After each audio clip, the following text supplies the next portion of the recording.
And tens of thousands of protesters have gathered across the United States and other parts of the world to demonstrate against U.S. President Donald Trump's policies.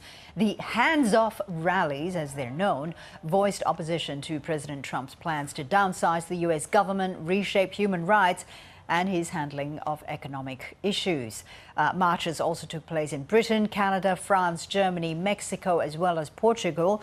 One of the biggest rallies was held in Washington, where Democrat Congressman Jamie Raskin accused Mr. Trump and Tesla owner Elon Musk of trying to tear down the American Constitution. I believe Donald Trump is trying to tear our country down. The only thing that makes sense is he is working on the behalf of Putin.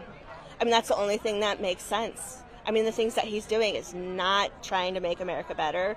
He's ruining our infrastructure, like every department in our government, he's ruining, and he's right now destroying our economy.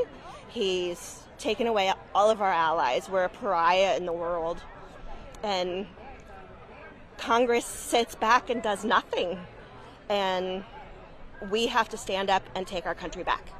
For me, the moment that I knew something was off was a historical rip in time was not standing up for our allies. With Zelensky, I love him. I wish he was our president.